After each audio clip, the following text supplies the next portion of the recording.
highway, I saw above me an endless skyway. I saw below me a golden valley.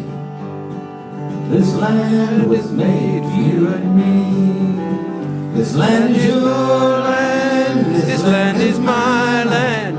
From California to the New York Island, From the redwood forest to the western moors. This land was made for you and me. Hey, thanks for singing along. I remember when I learned this song. I don't need to stop to tell you about it, but I remember I was in the 5th grade, and I forget how old you are about that, but 10, something like that. And I ran. I wasn't doing very good, and my mom moved me when I went into the next year to 6th grade to a progressive school so I could progress. I wasn't doing anything. I was just refusing. I walked into the new progressive school the first day, and they was all standing up in the morning singing my dad's song, "This Land Is Your Land." I was the only one there that didn't know the words. Somebody told me my father's songs was famous outside of our house, and when you're a kid, you don't think of that stuff. And so I ran home, tears in my eyes, and told them what happened. I had a little 3/4 size Gibson guitar I got for my 5th birthday. Still have it.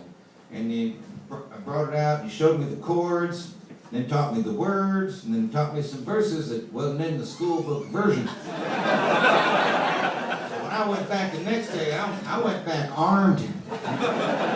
And of course, I've been singing it ever since, here and there, even in foreign countries, in Canada. This was like, I was up there singing this song, and it took me a few days to realize they had their own words up there. I mean, singing from Bonavista Vista to Vancouver or something, and the Arctic to the Great Lakes, and I'm going, geez, okay. So being a diplomat, I was trying to figure it out their way, sing it along, and I figured it out just in time to be going back down across the border into the U.S. And so now I was totally confused. I'm singing from California, Vancouver, whatever it is, and just, it's not the age, really, it's the mileage. They still got miles here? Oh, thank God. Places in Europe, they don't got miles, and it's like, and they're trying to sneak it in back home, the kilometer crap. It's sneaking in, from the south, sneaking in from down from Canada and squeezing us from the sides. And it's not just, I like the idea of everybody having their own way of counting and stuff. Except for your old money. I remember that. That had to go. I'm still confused about it. You don't even use it anymore. That's what I'm saying. I who the hell knew what it was. But that's how we felt when they were sneaking in with the kilometers and stuff. I mean, it's a different thing with liters if you see it on the shelf. You know what I'm saying? You can see it's about that big or something, whatever it is, and you can decide if it's worth it or not. But when they started sneaking it into the fuel pumps, where you couldn't actually see it going into the car, we put an end to that. It's like I say, it's not just the words, it's the poetry. Kilometer after kilometer. That's not mile after mile. So hold on to it. Where was I? See, I got so easily lost here. Oh, I was up in Canada and we came back again. And I forgot what happened. But it reminded me, though, at the time my mom come back from China. That was a long way away. She went there during the Nixon years, and she'd come back, and she said, "Arlo, we were out in the middle of China. They brought out some school children. They started singing songs. They started singing 'This Land Is Your Land.' I said, 'Stop the song. My husband wrote that song.' She must have drove him nuts. She was driving me crazy about it. It was weeks after she got back. She hadn't slowed down one little bit about it. And I just looked at her and said, 'Mom, what are they singing it for over there?' I mean, California to the New York Island." She just looked at me with one of those mom kind of looks. She said, "Oh, Arlo." She walked away. And I was left standing there feeling like my usual self. I knew she was right, I just didn't know why. And And then it come to me just because it said California to the New York Island didn't mean it had to go the short way. I could see it going around back or something. Maybe up over the top and around that way. And then the whole world could be singing that song. Except America. I remember when I had that thought for the first time. I realized I didn't know any more after thinking than before I'd begun. But I never let it stop me. And of course, you wonder if anybody can be stopped. Can anybody even get started in this world? I mean, you got the fires, floods, earthquakes, disease, disasters. You got tsunamis, hurricanes, tornadoes. Now you got the volcanoes and ice. Oh, what volcanoes and ice freak land? I mean, what kind of thing is that? I mean, that's just the regular stuff that goes on in the world. And then on top of that, you got the stuff people are doing to each other. It's getting crazier and crazier. You wonder if anybody can do anything about it. If any one person can make some kind of a difference. And it reminded me that old story of Joseph with the coat. You got that here? Remember the guy named Joseph? He had a coat, and then he had the brothers. And the brothers didn't like Joseph very much. Not just because he had the coolest coat, but they was pretty sure that their pop liked Joseph more than them. They might have been right. I didn't read it that carefully. But, one day the brothers got up like they did every day. And they got up early in the morning, go down the road, feed the flocks, whatever they were doing, And Joseph must have slept in that morning.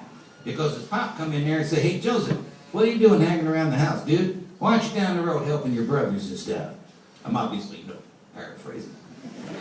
As well as translating, Joseph said, "Oh, okay." So he gets up, he goes down the road to where his brothers are supposed to be, but they're not even there.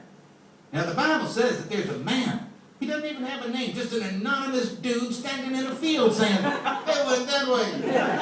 So Joseph goes down the road, sure enough, runs into his brothers. Meanwhile, the brothers been plotting against him the whole time. Some say, "Let's do that to him." Some say, "No, let's do this to him." They can't make up their mind. But anyway, Joseph ends up sold into slavery in a caravan going down to Egypt. He gets down there, ends up in jail in a cell with a couple of big bruisers or something. Nothing changes, Not only that, one of these bad guys is having some bad dreams. Like it ain't bad enough in there. But Joseph is good with dreams. So Joseph straightened out the guy. And the guy said, "Joseph, if I ever get out of here, buddy, I'll do something for you. I'll help you out." Sure enough, the guy gets out. Forgets about his buddy Joseph. Start rising up in the ranks, getting close to the Pharaoh. A few years goes by. One day the Pharaoh starts having weird dreams.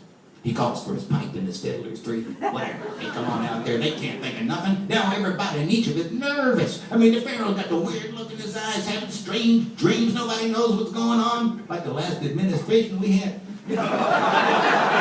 All of a sudden, somebody said, "Wait a minute. I know somebody's good with dreams." And the guy remembers his buddy Joseph. And he goes down, he gets him, he brings him out of the jail up to the Pharaoh, introduce him. Joe Pharaoh, Pharaoh Joe. And Pharaoh started talking about the dream. And Joseph said, "Oh, that's easy. You're going to have 7 good years. Rain will be falling, wheat fields waving. It's going to be very nice. But it's going to be followed by 7 bad years and the rain going to quit. And the wheat fields turns to dust and blows away. It's going to be bad." And the Pharaoh said, "Whoa."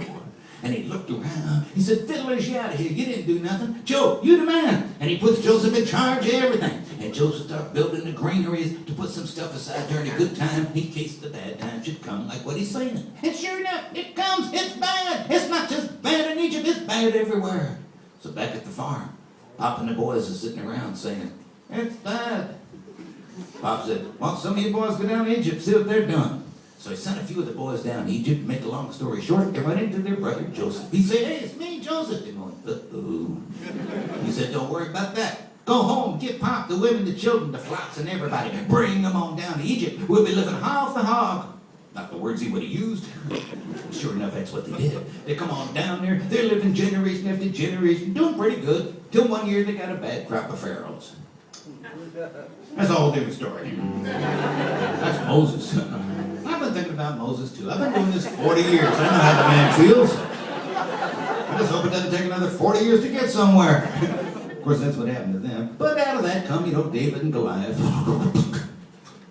That was good. I like that. And out of that family comes Jesus later on. That's a couple of 1,000 years after that. I mean, there's a lot of history I've just been through here in a very short amount of time. And there might be a lot of people here that has a lot to say about any one part of it. But I'm here to remind all of you that all of this history, every single piece and part of it, hinges upon, depends upon one unknown anonymous dude standing in a field saying, "Go it that way." But there's no Joseph, there's no Joseph, there's no Israel, there's no Egypt, there's no Pharaoh, no Moses, no David, the line of Jesus. If you ever wondered what one person can do in this world, wonder no more. You don't have to know nothing. You can just be sitting around. Somebody say, "Which way to go?" Go that way. And the whole freaking world can hinge on you. And you wouldn't even know about it. And I'm sure that man is standing around somewhere saying, "I should have given my name." Too late, Bubba. But there's a verse about it. The sun kept shining, and I went strolling. The wheat fields waving, and the dust clouds rolling. The fog was lifting, and a voice was chanting. This land was made for you and me.